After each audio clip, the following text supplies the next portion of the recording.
Institución Educativa Privada San Carlos, con su lema institucional, formando triunfadores basado en valores, Pedregal Majes. Literatura, cuarto, quinto año de secundaria.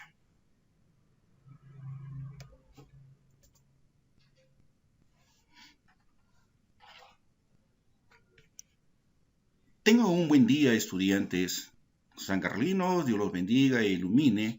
Hoy día vamos a desarrollar el módulo 7, tema 1, Gabriel García Márquez. Un literato, alumnos,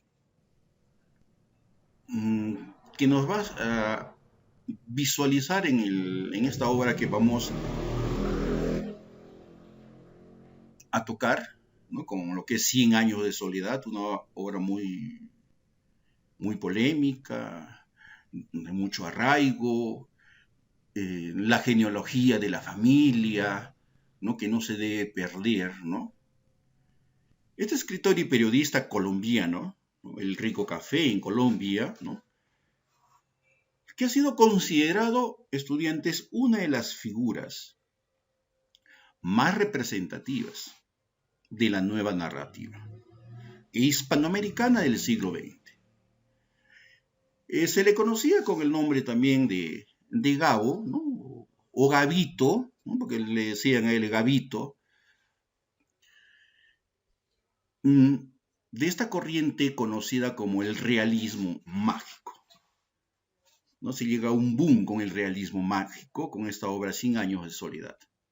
Su nombre es Gabriel José de la Concordia García Márquez. Gabriel José de la Concordia García Márquez. Y lo conocen, está todo sonriente, está con sus lentes, ¿no? Un poquito chascoso, debe ser el viento que le han tomado esta foto a Gabriel García Márquez. Él nace, alumnos, un 6 de marzo de 1927 en Aracataca, Colombia. Su padre, Gabriel Eligio García, su madre, Luisa Santiago Márquez Iguarán, y su esposa, Mercedes Barcha Pardo. La situación económica mucho agobiaba a los padres de Gabriel García Márquez.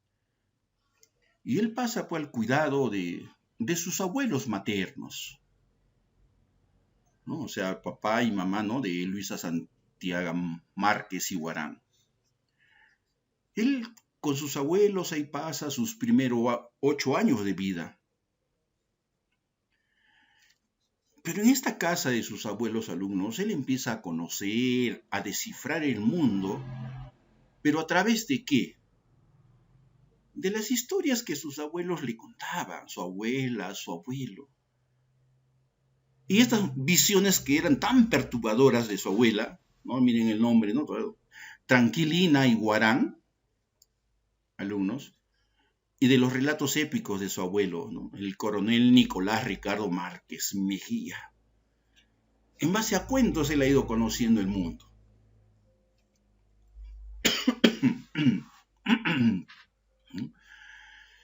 Todos estos relatos de su abuelo y de su abuela se suman a las imágenes de las calles y de los pobladores de Aracataca, que han quedado impregnados en la memoria, pues, de Gabriel García Márquez. La muerte, ¿no? De su abuelo en el año de 1935, ¿no? Marcó el final de su niñez. Porque a los 20 años, alumnos, él se sumerge en la lectura, en todas estas obras, ¿no? Clásicas, ¿no? Latinas e hispanos, cuando él estudiaba Derecho en la Universidad de Bogotá. Pero ¿qué sucede? Hay una crisis política, ¿no? Y en el año de 1948, él viaja a Barranquilla, donde él trabaja como periodista.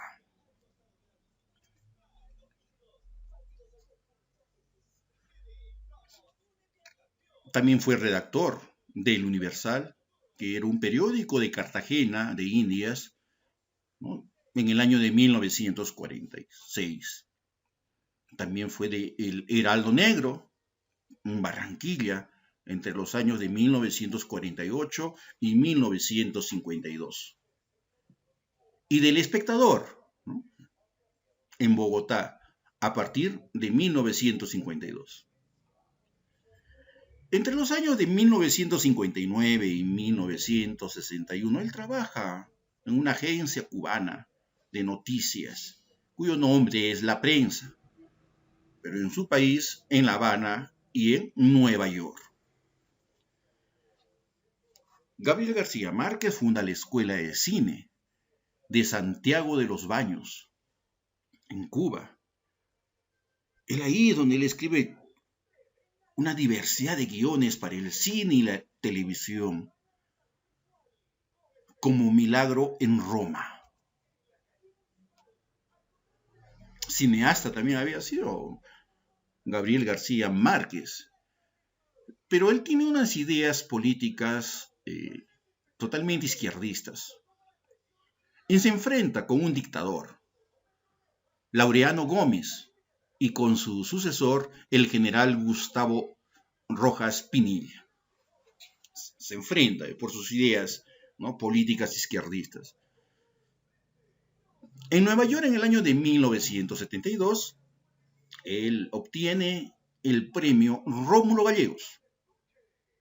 En 1981, el gobierno francés le concedió la condecoración. ¿Qué tipo de condecoración? Legión de Honor, en el grado de Gran Comendador. Y en el año de 1982 le fue otorgado el Premio Nobel de Literatura.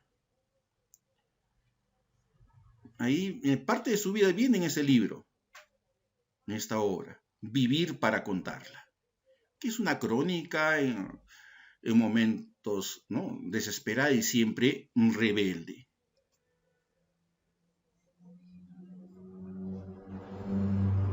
Él fallece el 17 de abril, alumnos de 2014, en la Ciudad de México.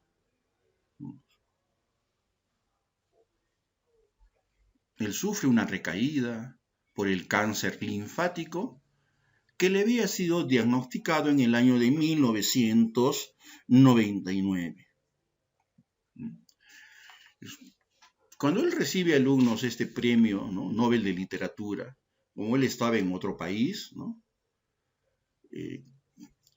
su país, ¿no?, lo invita a regresar, ¿no?, a su tierra natal. Alumnos. Veamos este contexto histórico literario. El boom. ¿Qué es el boom? Es una notable conjunción de grandes novelas estudiantes a mediados o en la época, en el tiempo de la década de los 70. Este boom alumno señala un punto decisivo en el que cambia para siempre la producción, el consumo, la circulación de nuestra literatura. Ahora, los representantes de este boom, alumnos, ¿no?, estaban destinados a desaparecer, a esfumarse con él. Y solamente permanecían, sobreviven, ¿no?, literariamente. Solo literariamente. Hubo un cambio, alumnos, ¿no?, sustantivamente hacia estas fuerzas sociales, estéticas, culturales.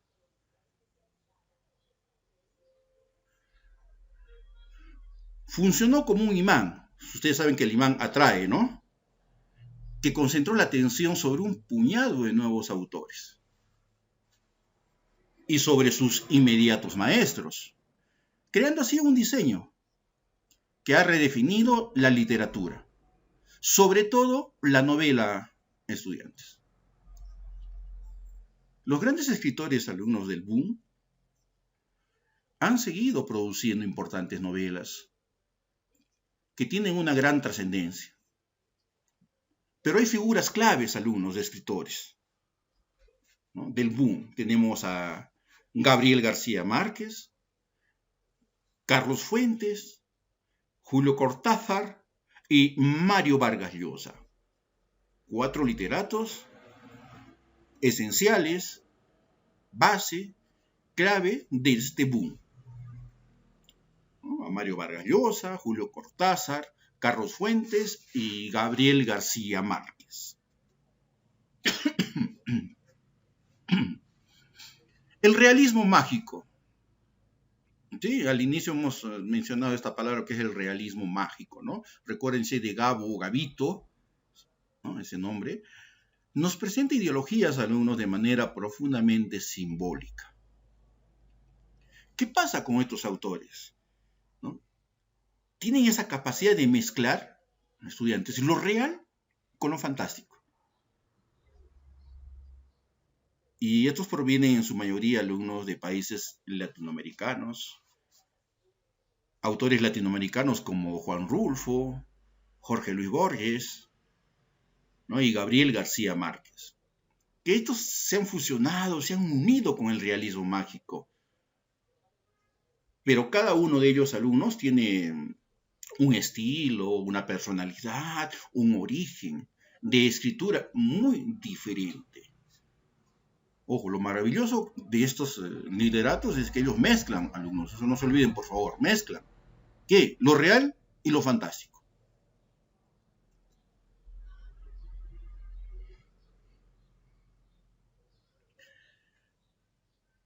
Tiene propósito en la literatura, alumnos, el sentido mágico y cautivador que está expresado en la profundidad, el simbolismo, ¿no? Y misterio.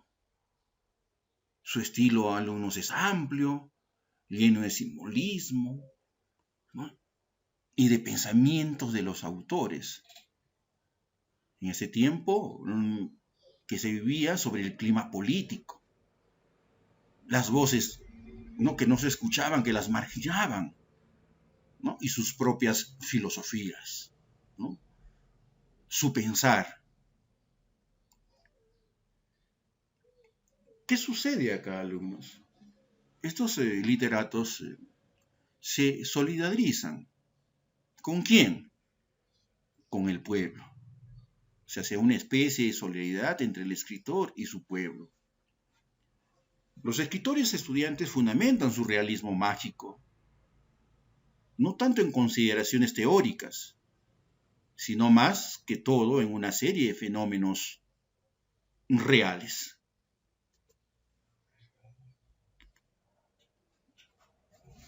En cuanto a su producción literaria, alumnos, tenemos novelas, ¿no? La hojarasca, en el año de 1955, El coronel no tiene quien le escriba, año de 1961, La mala hora, año 1962, 100 años de soledad, en el año de 1967, Relato de un náufrago, año 1970. El otoño del patriarca, año 1975. Crónica de una muerte anunciada, en el año de 1981. El amor en los tiempos de cólera, año 1985. El general en su laberinto, año 1989.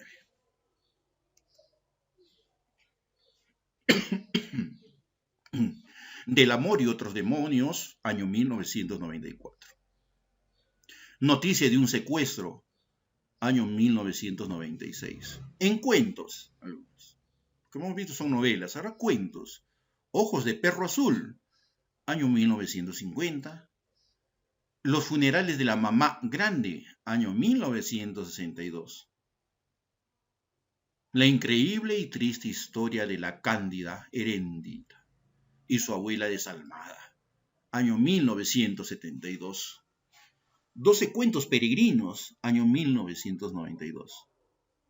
En artículos, Estudiantes, tenemos los textos costeños, año de 1981, Entre Cachacos, en el año de 1983.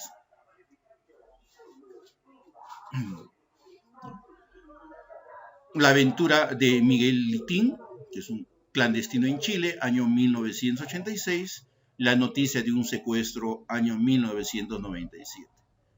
En teatro, algunos, Diatriba de amor contra un hombre sentado, año 1987. Vivir para contarlo, su autobiografía, año 2002.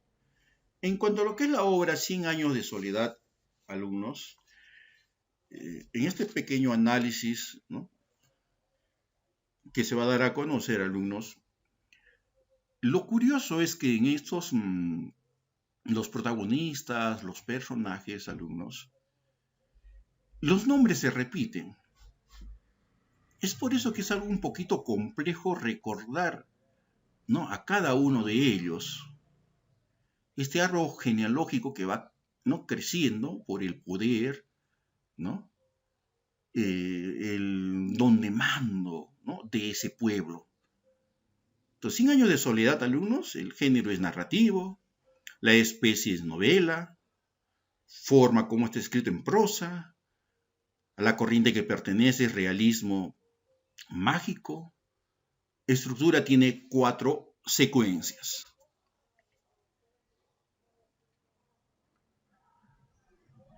¿Y cuáles son estas secuencias, no?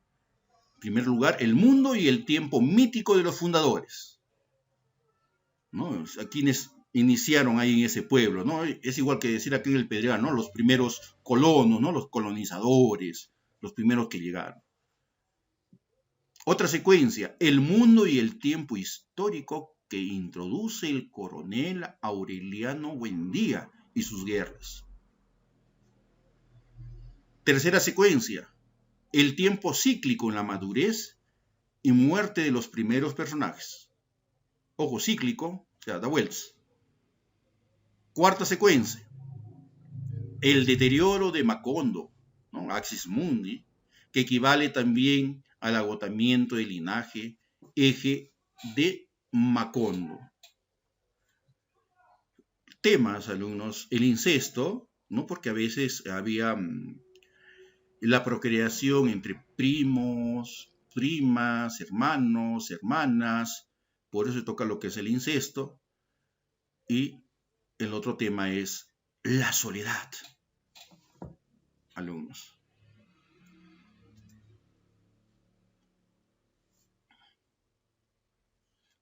Personajes. Tenemos, alumnos, a Melquiades, que es un viejo, ¿no?, gitano, alumnos. José Arcadio Buendía, el patriarca de la familia, ¿no?, el primero, el patriarca. Úrsula Iguarán, ¿no?, esposa de José Arcadio. José Arcadio, hijo mayor, casado con Rebeca. Miren cómo ya se está repitiendo ya un nombre. Rebeca Montiel, hija adoptiva de Úrsula y José Arcadio Buendía. El coronel Aureliano Buendía, que es hijo menor de José Arcadio Buendía y Úrsula. Amaranta, única hija de José Arcadio Buendía y Úrsula. Pietro Crispi, que es un músico italiano, ¿no? Pietro, esos nombres, ¿no? Crispi. Italia. Tenemos a Pilar Ternera, que es una mujer de la vida que frecuenta la casa como sirvienta y lee las cartas. Arcadio, hijo ilegítimo de Pilar Ternera, ¿no?, y José Arcadio, que ha sido adoptado por la familia Buendía. Santa Sofía de la Piedad, esposa de Arcadio. Remedios la Bella, hija de Santa Sofía y Arcadio. José Arcadio II, imagínense, hay estudiantes, hijo de Santa Sofía y Arcadio. Aureliano II, hijo de Santa Sofía y Arcadio, que es un dionisiaco que se casa con Fernanda del Carpio. Fernanda del Carpio, que es descendiente de una familia totalmente aristocrática, puritana y presuntuosa. Renata Remedios, que se le conoce también con el nombre de Meme, que es hija mayor de Fernanda del Carpio y Aureliano II, que ella se encuentra recluida en un convento. José Arcadio, hijo de Fernanda del Carpio y Aureliano II, ¿no? Homosexual, que supuestamente, ¿no?, estudia para ser cura. Amaranta Úrsula, hija menor de Fernanda del Carpio y Aureliano II, estudia en Bruselas. Gastón, esposo de Amaranta Úrsula, a quien ella domina. Aureliano Babilonia, hijo ilegítimo de Meme con Mauricio Babilonia, y es el último descendiente de los Buendía que llega a adulto.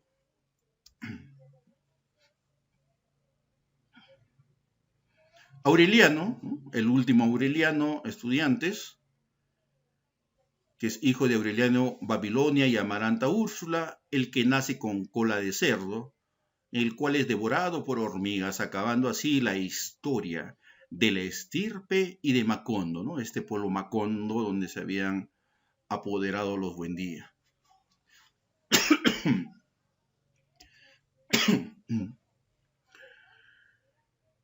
En actividades estudiantes elaboran un organizador visual con la información brindada en el cuaderno, le toman una fotografía nítida y la envían a la plataforma de la institución. Para ver el argumento, alumnos, vamos a ver un video para que lo entiendan mucho mejor. A ver. ¿Visualizan? Sí se ve. ¿Sí se ve? Sí. Ya. Muy bien. Presten atención y escuchen, por favor. A un nuevo video. Antes de comenzar quería comentarles que este resumen es mucho más entretenido que cualquiera que puedan ver en internet, así que hoy analizaremos 100 años de soledad. Antes que nada, ahora les dejaré los personajes en pantalla para que puedan aprendérselos, leerlos un poco, ya que es un árbol genealógico el cual los va a ayudar mucho en este resumen y obviamente en sus exámenes o cualquier prueba. Dejaré marcada esta parte del video y ahora podemos comenzar. Primeramente haré un mini resumen para tener una idea general de este libro y empezamos. Primero, la novela 100 años de soledad es una de las obras más representativas del boom latinoamericano. Parte de lo que esta generación traía en su escritura fue llamado por Alejo Carpentier lo real maravilloso. Obviamente Gabriel García Márquez tiene que ver con el realismo mágico. La historia de esta novela relata una serie de sucesos insólitos y sospechados que ni el narrador ni los personajes se asombran ante estos sucesos. En el universo de la narración, lo maravilloso se comporta como parte de la realidad cotidiana, como algo que no requiere explicación. Así que podrías estar volando como Superman y todos estarían de lo más bien. Cada uno de los hechos en la novela se relaciona con la lectura sobre el tiempo histórico, sobre la construcción de la memoria y el paso del olvido. El autor dialoga con la historia e identidad de su Colombia natal, que es de algún modo una imagen donde América Latina puede reconocerse. Macondo, que es uno de los lugares principales en esta novela, no es solo una palabra sonora, es una imagen de un árbol familiar que extiende sus ramas para cobijar toda la suerte de mitos, prejuicios, anécdotas, valores, sueños, voluntades destinadas al olvido, como dice en el título, a la transformación del tiempo. También, por si no sabías, este libro es un guiño de ojo a la infancia de Gabriel García Márquez. Cabe aclarar que los nombres de los personajes en esta novela se repiten de generación en generación, así que se hace muy confuso este libro porque son prácticamente idénticos. Y ahora sí empezamos con el resumen, ya que en el capítulo 1, el coronel Aureliano Buendía se acordaría de cuando su padre los llevaba a él y a su hermano a conocer las maravillas del circo. José Arcadio Buendía amaba la época en la que el circo llegaba a Macondo y con él llegaba Melquiades, un gitano extravagante que llegaba al pueblo con los inventos más extraños, imanes que recolectaban todo a su paso, tapetes voladores y enormes cubos de hielo. Aquí, por ejemplo, se puede ver claramente el realismo mágico. Melquíades, a su despedida del pueblo, siempre le dejaba sus tesoros a José Arcadio. Él, por su parte, emprendía con ellos las empresas más osadas. Úrsula, su mujer, siempre renegaba e intentaba impedir que su marido gastara el poco dinero, pero siempre era inútil. Ese es un verdadero hombre. Así que siempre le compraba a Melquíades. Los hijos gozaban del circo e igualmente se sorprendían por los inventos y las enigmáticas personalidades que llegaban con él. José Arcadio Buendía, que era cultivador de tabaco, estableció una sociedad con el bisabuelo de Úrsula. El negocio fue tan productivo que en poco tiempo hicieron una fortuna. Los lazos de unión entre José Arcadio y Úrsula se estrecharon desde entonces en el pueblo de Riohacha. Vayan anotando, chicos. La madre de Úrsula se encargaba de atormentarlos con los peligros a los que su descendencia se exponía por el parentesco familiar, ya que eran primos. En un duelo de honor, así calificado por el pueblo, José Arcadio Buendía mató a Prudencio Aguilar. Acuérdense, Prudencio Aguilar, cuando una noche hacía bromas sobre el matrimonio todavía no consumado por el terror de Úrsula sobre sus futuros hijos, es decir, que podían nacer con cola de chancho. Esta cosa es real, hijo. José Arcadio y Úrsula se sintieron culpables por el asesinato. ¿Quién no?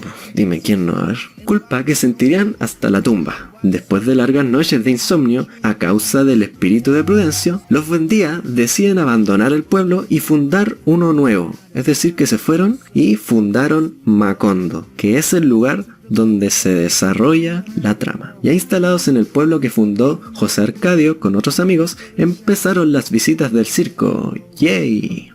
A la casa de los Buendía llegaba todas las mañanas Pilar Ternera, una jovial y risueña mujer que leía la baraja y ayudaba a Úrsula con los labores domésticos. Con el pretexto del juego, Pilar Ternera inició a José Arcadio en los menesteres del amor, es decir, se enamoraron. ¡Qué bonito! Así se inició la relación de la mujer con los Buendía. Tiempo después, Aureliano se enteró de la relación que José Arcadio sostenía con Pilar y se convirtió en su cómplice.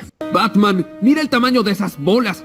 Un jueves de enero nació Amaranta y para la fortuna de su madre, Úrsula, después de una detenida inspección, era una bebé con todas las partes del ser humano, es decir, que no tenía una cola de chancho. Pilar Ternera parió a un Buendía. El niño, a pesar de la voluntad de Úrsula, fue llevado a la casa de los abuelos.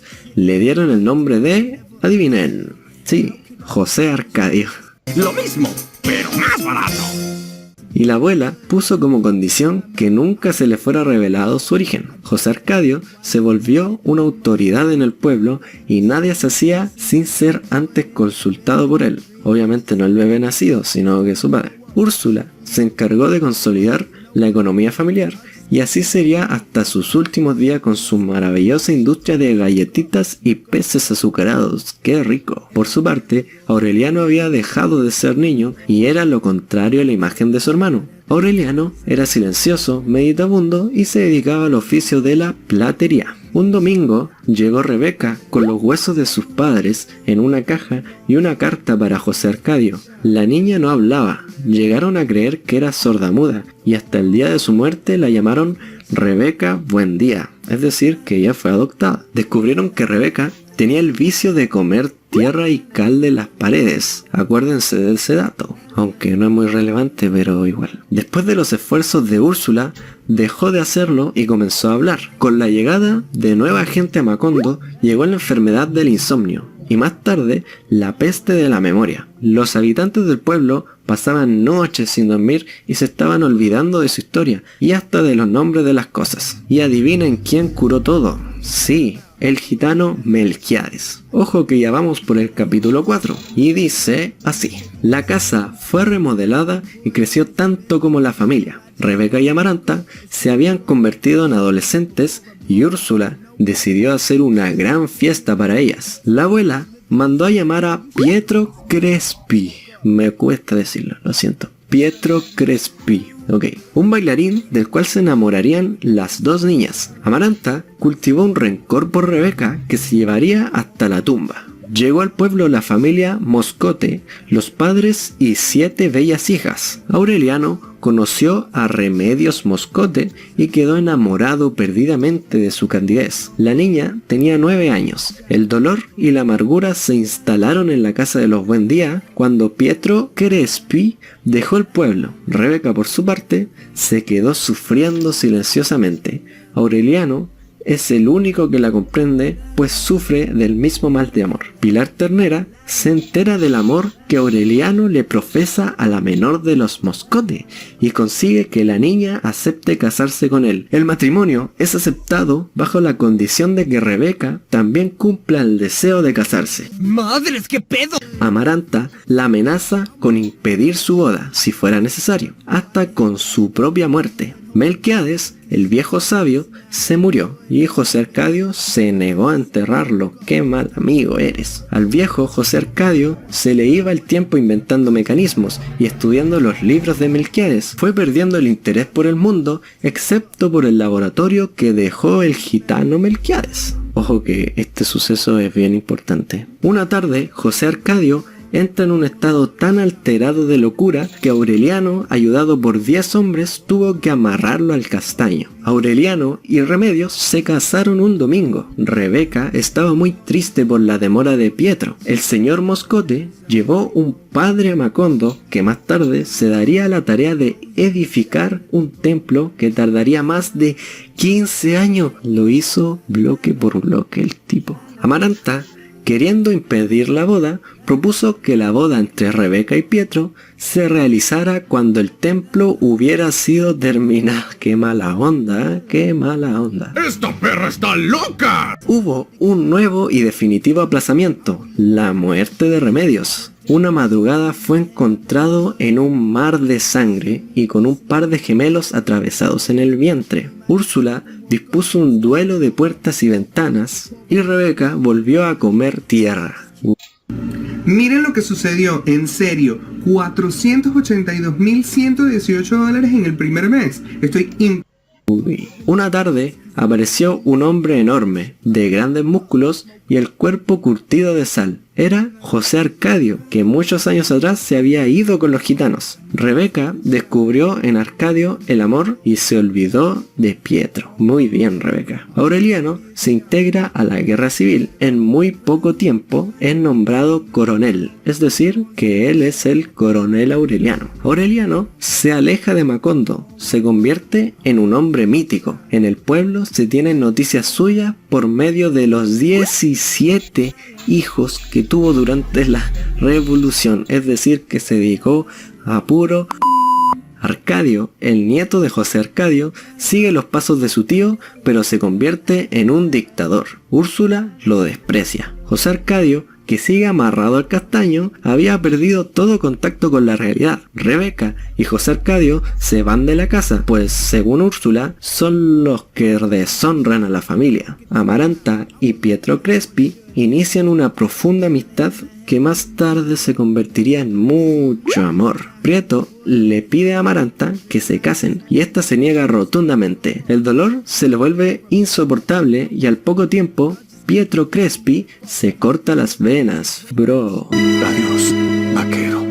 Amaranta se refugia en la costura y el ermitismo. El carácter firme de Rebeca convierte a José Arcadio en un manso hombre de trabajo. En la guerra, Arcadio es aprendido y fusilado, pidiendo como su última voluntad que su hijo sea llamado José Arcadio nuevamente. Y Úrsula, si fuera niña. ¿Le gustan los nombres repetidos? La guerra había terminado, pero el coronel Aureliano Buendía estaba condenado a muerte. La noche de su fusilamiento, José Arcadio Buendía, rifle en mano, rescató a su hermano. El coronel y 6 hombres volvieron a la guerra, dejaron Macondo para seguir la revolución. Cabe aclarar que llegó el telégrafo a Macondo. Rebeca y José Arcadio vivían apartados de su familia. Sorpresivamente, un hilo de sangre atravesó todo el pueblo desde la casa de Rebeca hasta la casa de Úrsula. La madre supo que habían matado a su hijo José Arcadio. El coronel Aureliano volvió a Macondo acompañado de su compadre Gerineldo Márquez. Gerineldo estaba enamorado de Amaranta y la visitaba todas las tardes. Úrsula le pidió a Amaranta que se casara con el coronel. Esta se indignó y aseguró que nunca se casaría. Amaranta observaba a Aureliano José, hijo del coronel, desde su mecedor. Su sobrino había dejado de ser un niño y se resistía a dormir lejos de ella por temor a la lluvia. De juegos inocentes pasaron a quitarse la ropa, intercambiaron caricias y se perseguían por todos los rincones para amarse. Cabe aclarar que también era un niño pequeño. Ah, no chingues, no mames, qué Seguimos. Un día, cuando Úrsula casi los descubre, Amaranta salió de su fascinación y terminó de tajo con Aureliano José. El sobrino moriría enamorado de Amaranta. La vida en la casa cambiaba según los ánimos y las circunstancias de los habitantes. Una noche, cuando Aureliano José se paseaba, desarmado por los antros y en el contexto de guerra, un capitán del gobierno lo asesinó de 3 tiros. El coronel Aureliano Buendía volvió a Macondo acompañado por todo su regimiento. Úrsula descubrió, a pesar suyo, que su hijo había perdido el corazón en la revolución. Llegaron a Macondo 6 abogados representantes del gobierno en busca del coronel Buendía para firmar ciertos acuerdos. Se firman los convenios aun cuando los abogados y el coronel reconocen que la revolución se ha convertido en una disputa por el poder. Después de 20 años de guerra, acuérdense, 20 años de guerra, el coronel le pide ayuda a su amigo Gerineldo Márquez para acabar con la revolución, donde también había perdido la vida y ahora le resultaba vacía. El coronel, para felicidad de su madre, vuelve a ser el hombre de la casa de los Buendía. Muchos años después, cuando el coronel seguía buscando poner fin a la violencia, fue malherido, pero meses después se recuperó.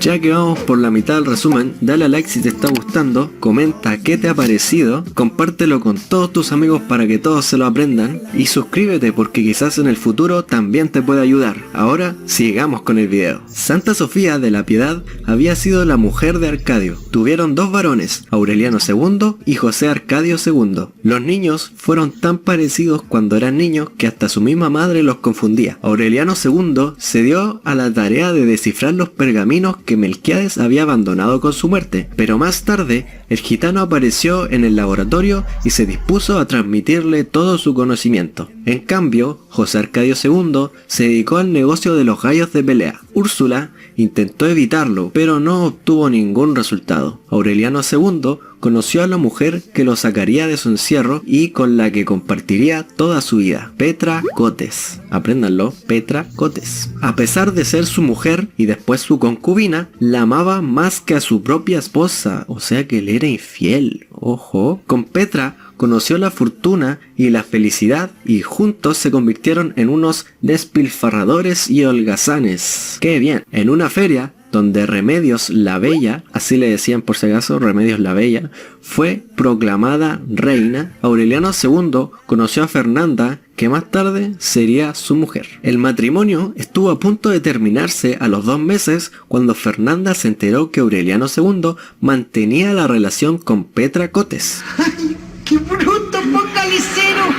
Fernanda venía de una familia acostumbrada a la buena vida y a cumplir con las reglas de etiqueta. Todo el tiempo que vivía en Macondo trató de imponer las mismas reglas para los Buendía. Los obligaba a sentarse a la mesa con manteles de lino y vajilla de plata. Fernanda se desvivía por atender la casa y era muy estricta con Aureliano. El hombre, agobiado por la dureza de Fernanda, se entregó al derroche de su fortuna y a vivir apasionadamente con su concubina. Pero de su matrimonio nació Renata Remedios, que por su belleza e inocencia sería la perdición de cuanto hombre la mirara. A su regreso de la guerra, el coronel Aureliano se había dedicado a la platería y siempre se le veía en el laboratorio de Melquiades. Una tarde, a pesar de su voluntad, su madre lo obligó a abrir la puerta. El coronel se encontró con 17 hombres que lo reclamaban como su padre. Los 17 aurelianos se dedicaron a recorrer el pueblo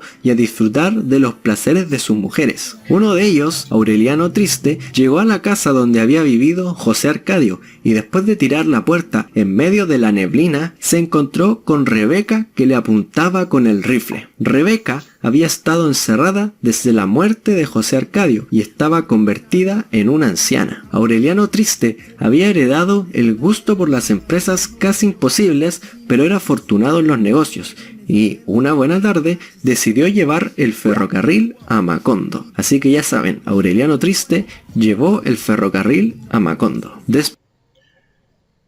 Bien, estudiantes, vamos a continuar la siguiente clase con este video.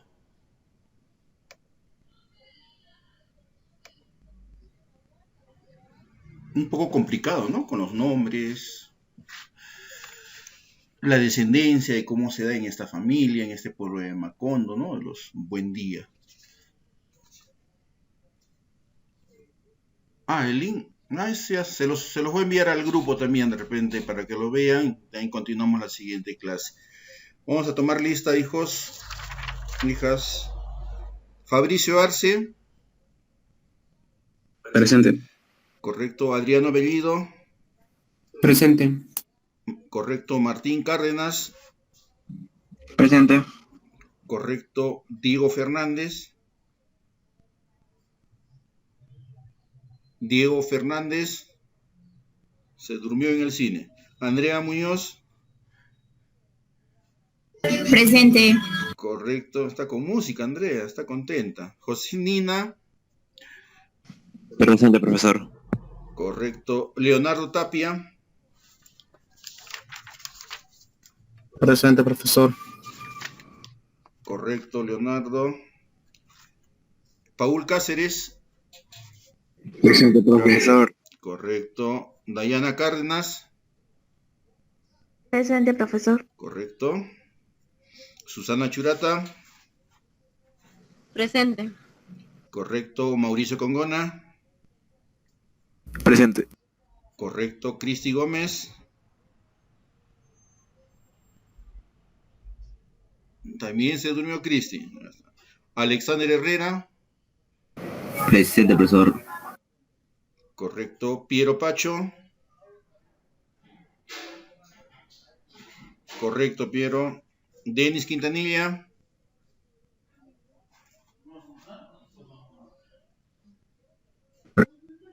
Presente, profesor. Correcto. Cristi, ¿no me escuchaste? ¿Cómo está Cristi? Ya te voy a colocar tu asistencia.